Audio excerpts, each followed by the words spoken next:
Welcome to CNN Student News. As the new week begins, many people around the world are paying tribute to Nelson Mandela.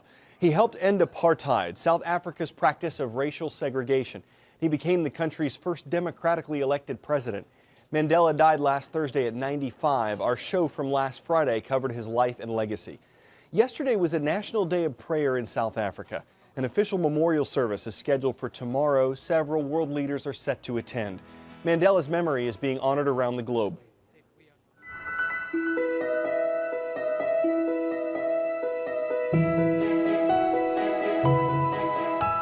Our nation has lost its greatest son. We saw in him what we seek in ourselves. He was just a huge, larger-than-life figure. He was a magnanimous person. He was a compassionate person.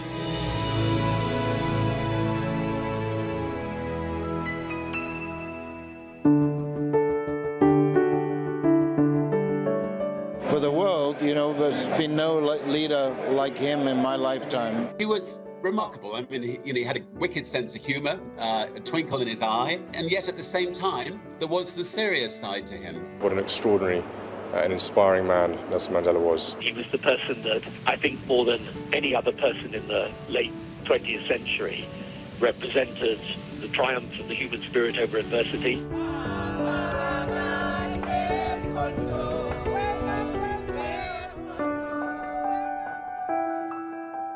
He didn't compromise his principles, and he was so gracious, a gracious man. You very seldom can find that combination of virtues and values and principles all in one person. But it was all there in one man that we all came to know and love, Madiba, Nelson Mandela. Many around the world were greatly influenced by his selfless struggle. He touched our lives in deeply personal ways. I am one of the countless millions who drew inspiration from Nelson Mandela's life. My very first political action was a protest against apartheid. The day he was released from prison gave me a sense of what human beings can do when they're guided by their hopes and not by their fears. We would ask everybody at the Adelaide Oval to stand, please, for a minute's silence in respect of the life of Nelson Mandela. For now, let us pause and give thanks.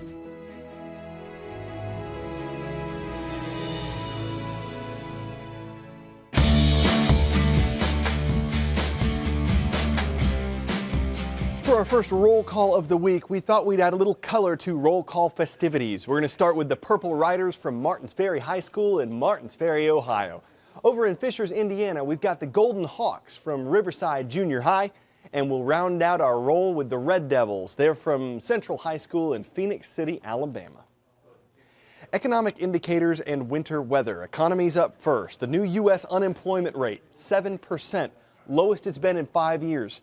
In November, the economy added 203,000 jobs. Some experts see these as good signs for the economy, but there are still 11 million unemployed Americans, and more than a third of them have been out of work for at least 6 months. Like economic data, weather reports are full of highs and lows. In Dallas last Wednesday, for example, the high was 80 degrees. By Thursday night, a low in the 20s. A winter storm blasted into the region, bringing freezing rain and sleet.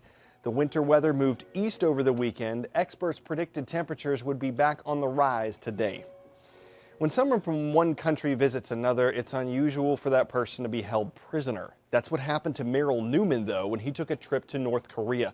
The country isolates itself from most of the rest of the world, so it's very difficult to understand its decisions. One thing we do know is that the situation involving Merrill Newman is over.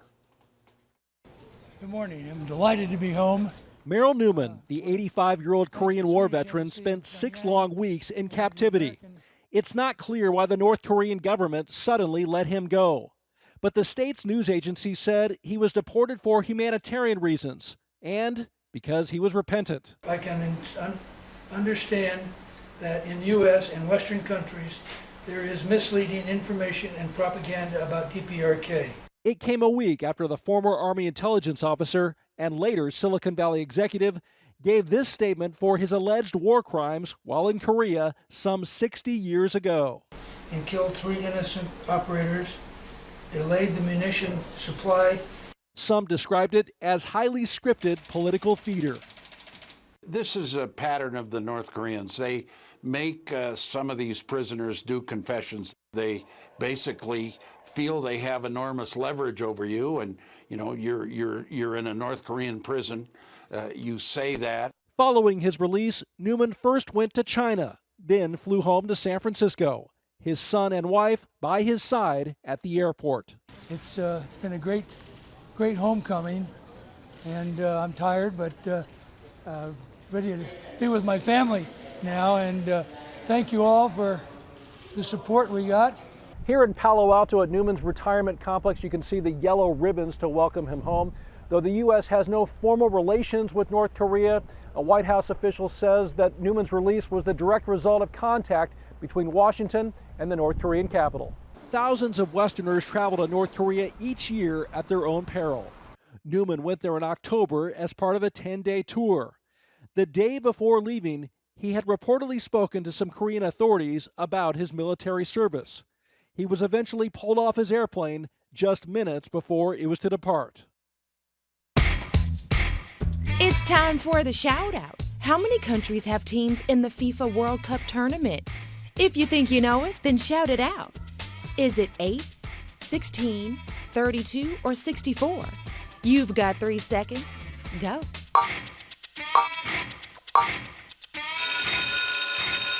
Every 4 years, there are 32 nations in the World Cup soccer tournament. That's your answer, and that's your shout out. Now we know which countries will be playing each other in the opening round of the next World Cup. Last Friday, the draw was announced. 8 groups, 4 countries per group. Starting in mid-June, they'll face off in stadiums like this one all over Brazil. But people will be watching from all over the world. That's why the teams aren't the only ones trying to get in.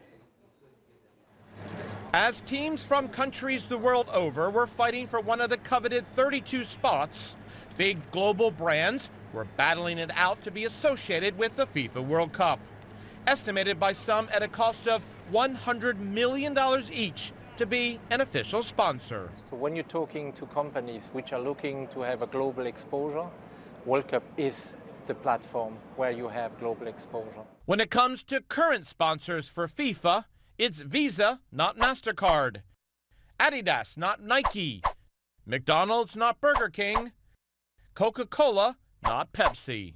The FIFA World Cup is the pinnacle. For Coke, the World Cup is key. In 2010, the campaign was the biggest ever marketing plan for brand Coke ever, and the ambition is to go higher. Coke estimates some 2 billion people were actively, quote, engaged with the 2010 World Cup in South Africa, not just watching a match or two. Their goal, says Coke, attracting teenagers. Brand experts say global corporations are often associated with other big sporting events as well. If you sponsor things like the World Cup, the Olympics, the Champions League, you've got a big ad in the Super Bowl, effectively you're saying to people, we are a big, great brand. You should aspire to be associated with us. You should want our products. And if you aren't there, your competitor will be. This is the number one passion for Latin America, for Europe. It's more than just a sport. It's about culture. You have to be there. You have to go and own that space. That space also goes totally against the new trend of niche marketing and micro-targeting. Though for the brands, it's not about selling a specific product. It's about your brand basking in the glow of the Super Bowl or the Olympics or the FIFA World Cup. Jim Bolden, CNN, London.